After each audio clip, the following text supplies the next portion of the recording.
Okay, today's class we'll try to understand the closure properties of context-free language. If you remember, we have talked about the closure properties of regular languages in the earlier classes. What is a closure property? Property which satisfies all the context-free languages. We call it as the closure property, or we say that it is closed under that particular operation or that particular property. Fine. So to start with, we have closure property where context-free language is closed under union, concatenation, clean closure, homomorphism, inverse homomorphism, and reversal. If you recollect what we have really dealt with the regular languages were also closed under intersection, difference, and complementation, which is not so in a context-free language. So we vary in three things from the regular language and the context-free language. Regular language, the automata, what we design for a regular language is not does not have a stack, whereas the closure context-free language, the finite automata, the push-down automata, we do it for a context-free language, has a stack implementation. That is the main difference, which helps us to identify the languages with balanced constructs. Number two, all the non-deterministic finite automata can be converted to an deterministic finite automata. Whereas in a push-down automata, it is not so. You don't have a conversion algorithm where you try to convert the non-deterministic push-down automata into a deterministic push-down automata. Rather, what we try to do is we have certain constraints which helps us to define what is a deterministic push-down automata.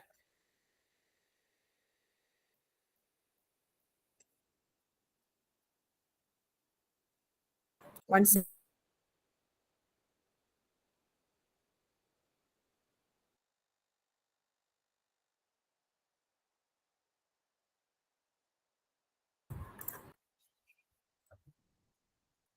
So now you have these three which are not closed under. What are we going to do next is we try to understand how these properties are closed, and if it is closed under union, concatenation, so on and so forth, what additional production should be right, or how would you rearrange the production in order to satisfy these properties. So we'll take it up for the substitution operation. Now, substitution operation as such, you have a word with a set of strings from A1 to AN, which belongs to a particular language. And now we'll be able to substitute, instead of a particular character, we'll be able to substitute a set of characters as such. And therefore, we have said S of W. This is based on the substitution of the word. Instead of getting A1, A2 up to AN, we'll substitute in terms of X1, X2 or another group of characters. Easy way of understanding, when sigma is 0 and 1, that is the alphabet, input alphabet is 0, 1, you have a substitution for S of 0. That is substitution of 0. We take it as A per N, B per N. Now you are substituting a language instead of a particular character. So you have A per N, B per N, where N is greater than or equal to 1. And then what about the substitution for 1? You have a different substitution where you take AA and BB. So now when I have a string which is created from the sigma 0, 1, based on the substitution, I'll take it as S of 0 dot S of 1, which means you take the context-free grammar which represents A per N, B per N, and we'll also take the grammar which helps us to represent AA and BB. So this is how a substitution works. Substitution is replacing a particular character with another set of language. So you have certain substitutions here. You have language A per N, B per N, where N is greater than or equal to 0. Sigma 1, we'll take it as AC and BD. Now, if you take the previous example, here the input alphabet was 0, 1. whereas the alphabets which are used for substitution is A and B. The first language has A, B in it, and the second language also had A, B in it. Now, in this case, the input alphabet is AB. This alphabet for the substitution is AC and BD, and therefore you try to substitute it and have a new grammar for it. 1 second.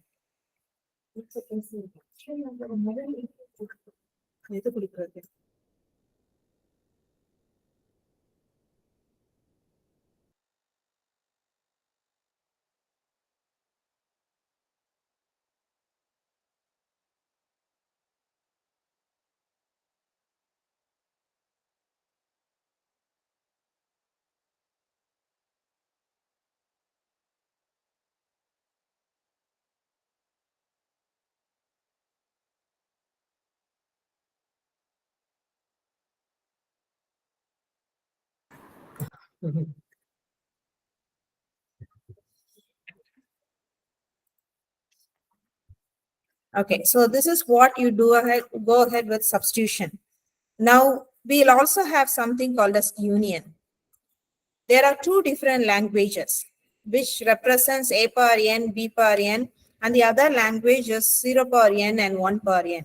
Whenever you perform an union operator, it is the set of character words which are represented by language 1 and the set of strings which are represented by language 2. So what you do is we have a separate production, a set of productions which represent language 1, and that is being denoted here. S1 produces A, S1B. I'll just do a small change over here. S1 produces A, S1B, and or lambda. Why do I have it? I have it because n is greater than or equal to 0. And what about S2? S2 is 0, S2, 1 or lambda, where represents 0 power n, 1 power n, where n is greater than or equal to 0. Now, what do? I create a new language by applying the union operator. And therefore, you have S produces S1 or S2. So along with the two productions we had earlier, we'll add a new production.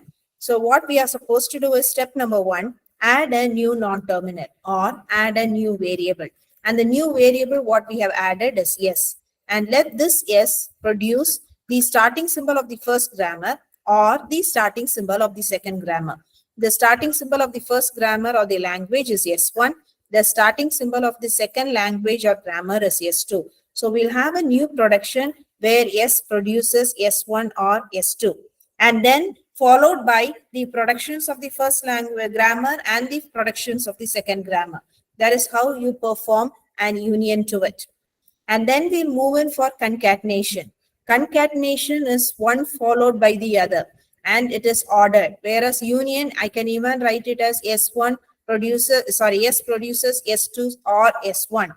Whereas in concatenation, the order matters.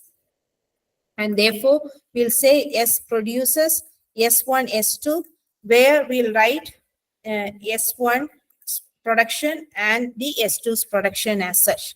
Now, we will not change the productions which are used for representing grammar 1 and grammar 2, provided only the operator varies. In an union operator, you use the OR symbol, whereas in a concatenation operator, you write one over the other.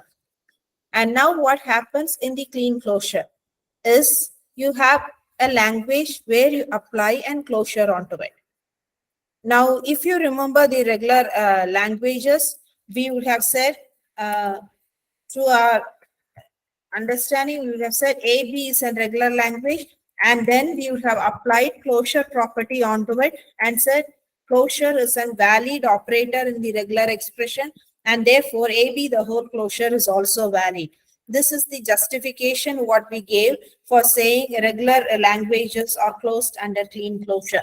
But now what do I do when the clean closure has to be justified for an context-free language? Context-free language where you can write only productions to it. We don't have a regular expression kind of thing to represent all the context-free languages. And therefore, if I have to represent the whole closure, you add the variable what you have on the left hand side of the grammar to the last position or as the last character onto your right hand side, and along with that add one more alternative, which is lambda or the empty string. Fine, I'll repeat. For clean closure, it is zero or more occurrence of what we have, and therefore given L1 produces L1 of AB, S produces AB, you have now options. Either there is zero occurrence of AB, which leads to lambda, or there is one or more occurrence of AB. So for ensuring that you have zero occurrence of AB, lambda has to be must, or it's an epsilon. So S produces epsilon alternative is added. So whenever you have a clean closure, whether the set of productions are lambda or not, we'll add a lambda to the starting symbol of the grammar. We'll add a lambda alternative to the starting symbol of the grammar, and then we'll say S produces, AB is the original production. To the end of it, we'll add the starting symbol again. So it goes on to an loop. AB, any number of times it can occur. When you try to stop it, you end with a lambda so that you have the answer to it. Fine. So this is how it works. And the next one is reversal. What do I do is I just reverse the string, and you reverse the entire string. So you read it from the right to left. So the string has been reversed. We'll take S2 with BA. So the first one is L2 is AB, the whole closure, which is represented by S1, which produces AB, S1, and so on. Now, when I reverse it, what does it become? It becomes BA, the whole closure. Therefore, you have S2 produces S2 BA or lambda. Do you have any clarification so far?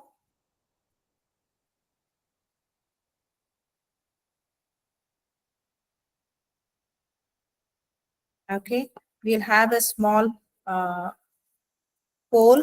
You can just wait a minute.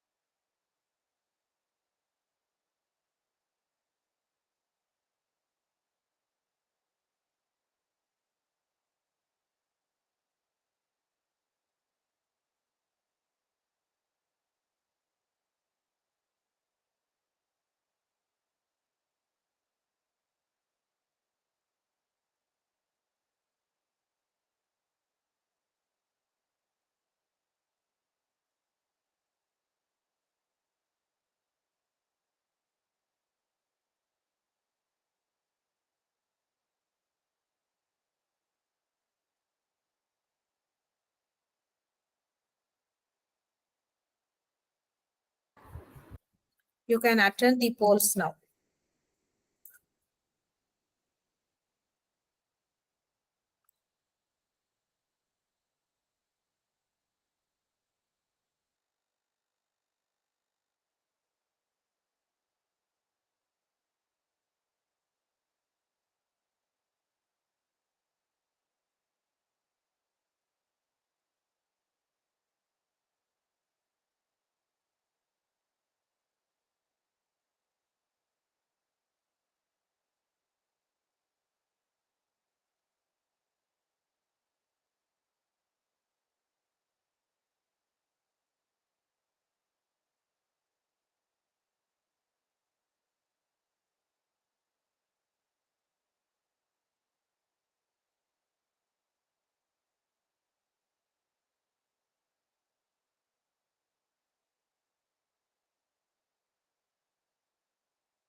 I'll close the poll in another 5 seconds. I think only 22 of you have gave the answers, and we'll have the attendance for all those 22 who have polled in just now.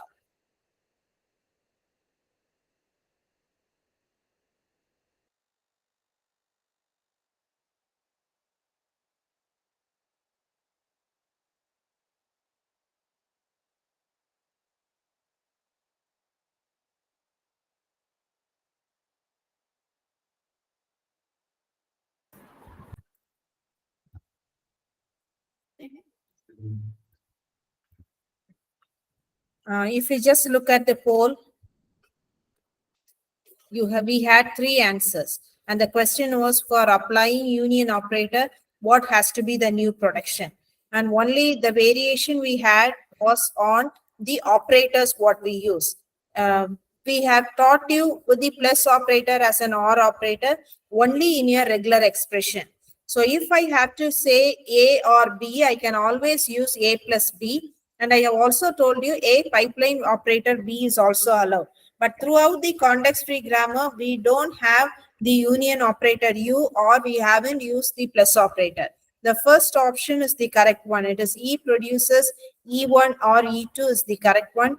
The rest E1 plus E2 is wrong, because when you write in context-free grammar, if you use a plus operator, it takes in as an terminal. It doesn't take in as an operator. Similarly, when you use capital U, it is considered as a variable, and if you are not going to define that particular variable, it doesn't take it as a terminal. Rather, it takes it as an useless symbol, and the complete alternative would be deleted.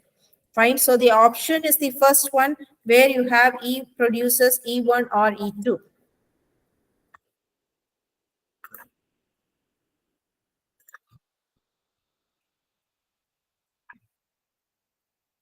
Fine. So the CFLs are closed under union because we'll be able to add an production to it. It is closed under concatenation. It is closed under clean closure. And it is also closed under substitution. And when you come on to the next part, the homomorphism and the inverse homomorphism, substitution plays a very major role in homomorphism. And therefore, whatever you have done in substitution can be applied to homomorphism as such. Now, what do you mean by inverse homomorphism? So, to understand what the homomorphism and the inverse homomorphism are, we'll just take an example where you say S produces ASB or AB. Now, what does it talk about? It talks about the language A power n, B power n, where n is greater than or equal to 1. This is the language which is denoted by ASB or AB. Now, if you just look at it, you have to understand what are the input symbols what we have used. So we'll try to define sigma from the grammar what has been given to us. The input alphabets are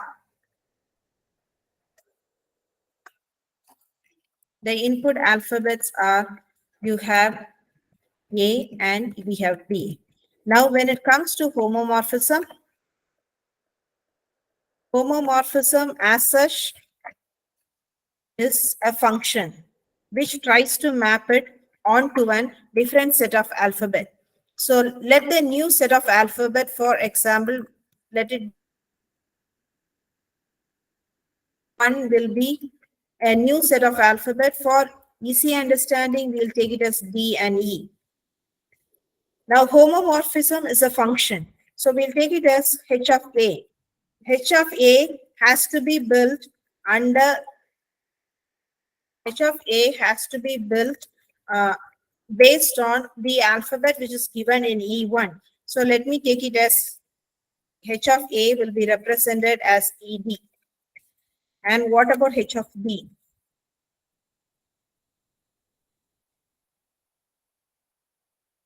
We'll take it as 2D put together. Now with this example, let us rewrite the given production. What do I do? Instead of A, I'll have E and D to be substituted. Instead of D, I'll have 2 Ds to be substituted. And here again, you'll have the same information. So it's just a substitution based on a defined set of function.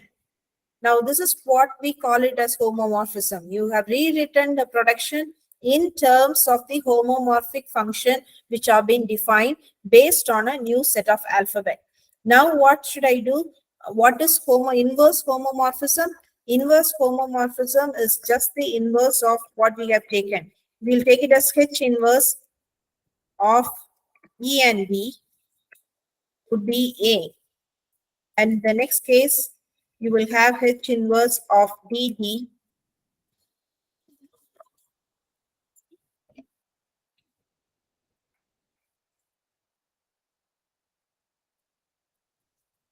be B. So you have H inverse of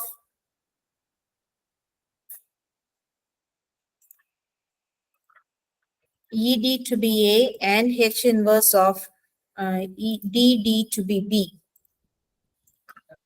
Now, based on it, I can substitute A and B instead of the homomorphic function and get the original grammar or the original production what we have written. And this process is called as inverse homomorphism. So you try to substitute a set of characters based on a function and a new set of alphabet. You call it as homomorphism. You reverse the process, you call it as inverse homomorphism. Fine. So these are the details and more examples which are given over here. Now the next one is intersection, because we have already seen that the context-free grammar is not closed under intersection. And the question is why? So we'll just go ahead and see how it works. For example, you have a language L1, which is 0 power n, 1 power n, and 2 power I. Now, once 0 and 1 are dependent on each other. The occurrences of 0 and 1 are dependent on each other. Whereas, if you take 2 power I, the occurrence of 2 is independent of the occurrence of 0 and 1. And therefore, we know it is a context-free language. We also have L2. L2 is 1 and 2 are dependent, where 0 is not dependent on the occurrences of 1 and 2. Fine. And all these languages can have a combination of equal number of zeros, ones, and twos. Now the question is, when I take an intersection of L1 and L2, what would be the language which represents the intersection of L1 and L2?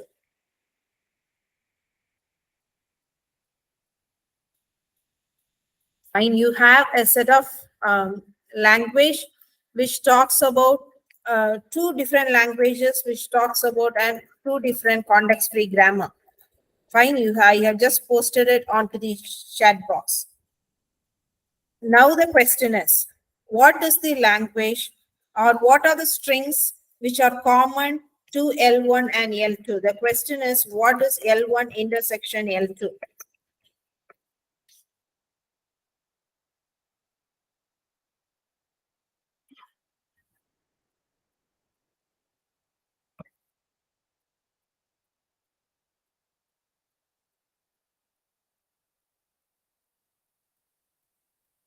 We'll have a poll which can be launched.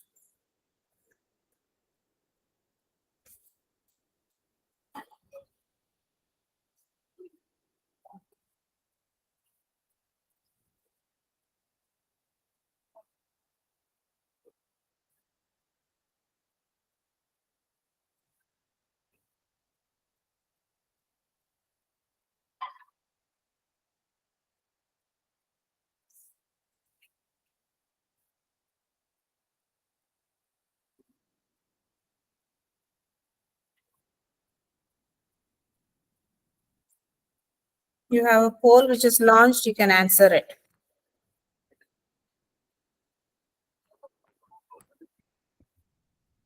It is 0 power n, 1 power n, 2 power I, and the next one is 0 power I, 1 power n, 2 power n.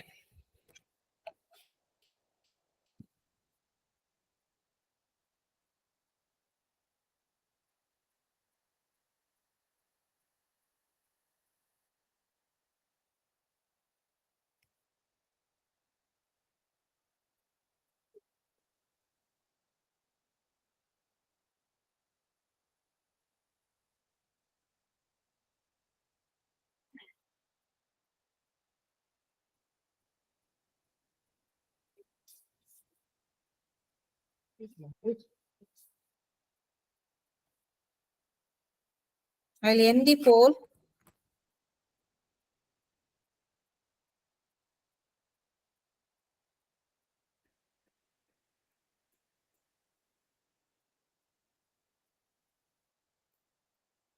So you have answers saying it is a null set. There is no intersection among these two languages. And the other one, you have 14 votes for equal number of zeros, ones, and twos. And the last one is any number. And the the correct option is the second one. You will have equal number of zeros, ones, and twos. The reason is you have a variation of ones and the occurrences of 0 and the occurrences of 2. In the first language, 0 and 1 are dependent, where 2 is independent. In the second language, 0 is independent, whereas 1 and 2 are dependent. Now, when you combine, the one which comes across is the value n. If there are equal number of zeros and ones in the first language, which means if there are two occurrences of zeros and two occurrences of one, if I have to map it with the occurrences of zeros and ones in the second language, then you should have equal number of zeros and ones. So the output would be L1 intersection L2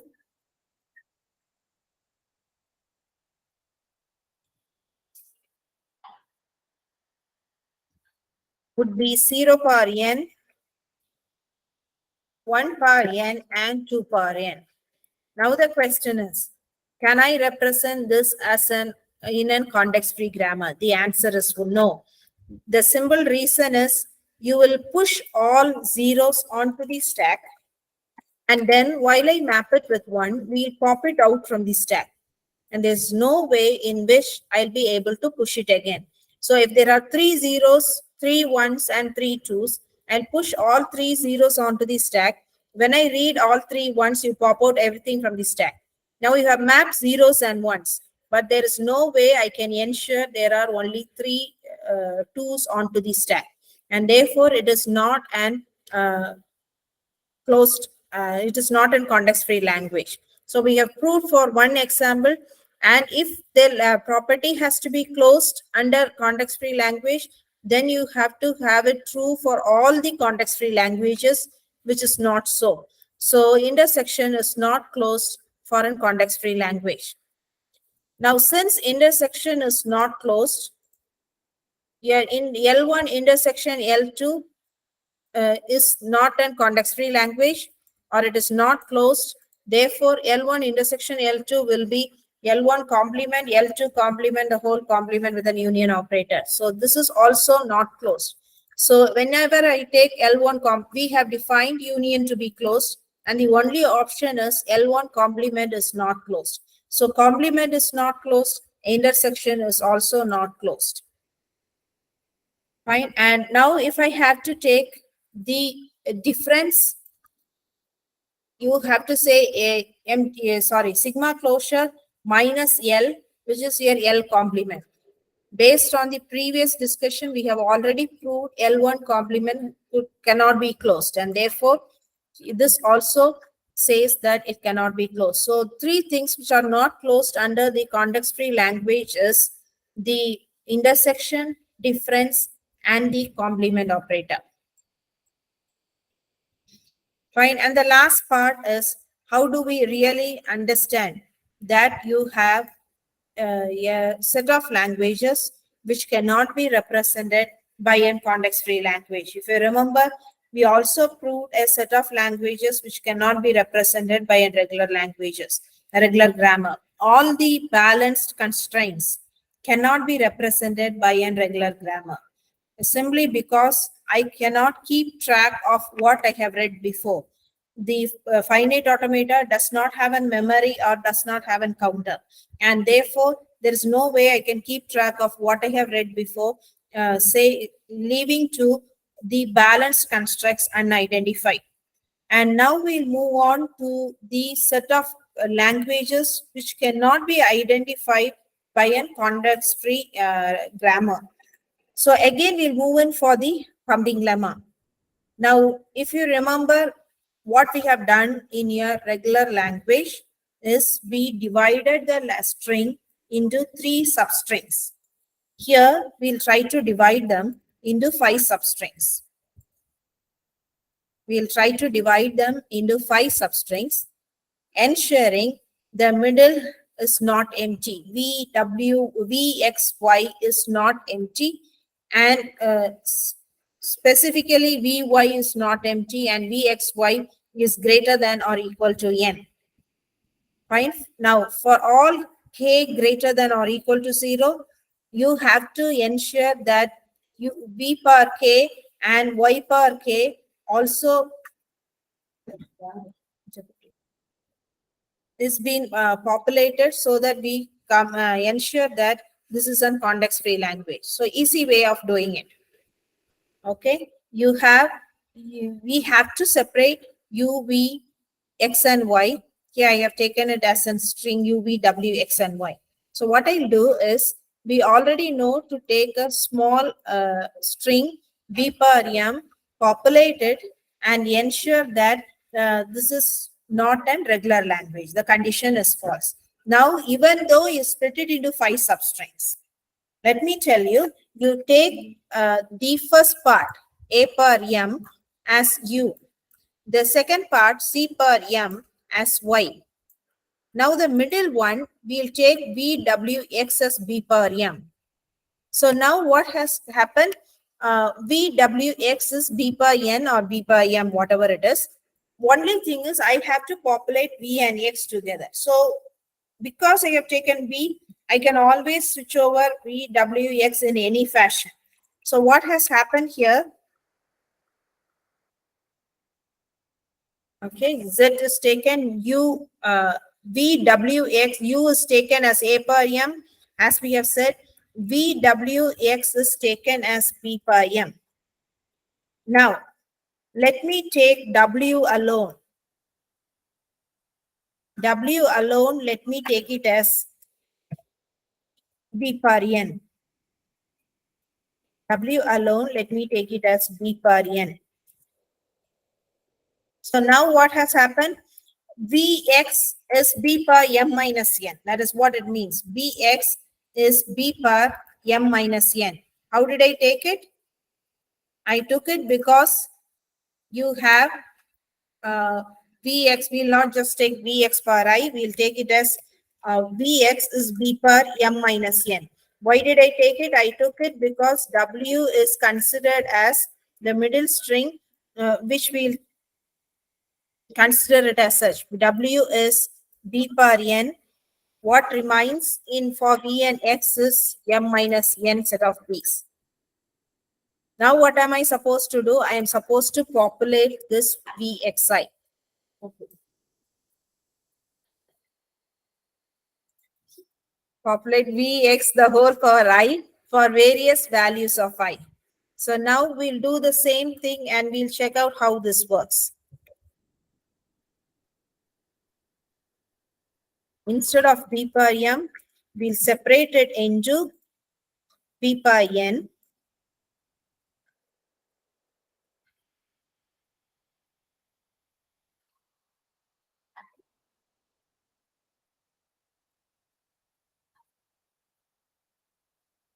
And the next one is b per m minus n.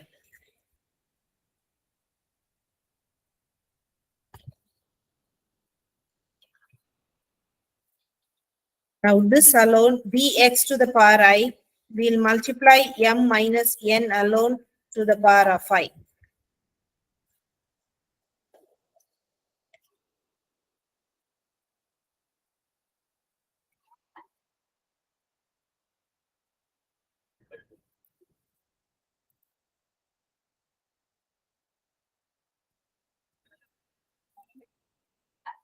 Now we'll see what happens when I is 0.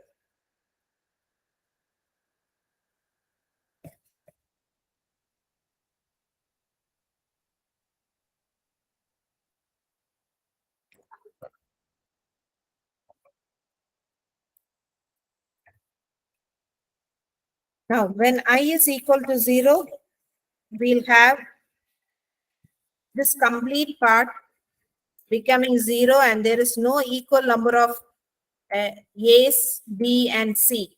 So the first step we have missed it out. The next one is I is equal to 1. I is equal to 1 alone, A per n, B per n, M will be satisfied. The reason is this You will have b per n and then b per m minus n. So this n and n gets cancelled. We will have b per m.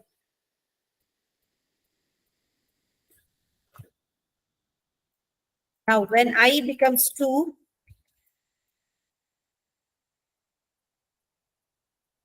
you have n, 2m minus 2n. So it becomes 2n, 2m minus n.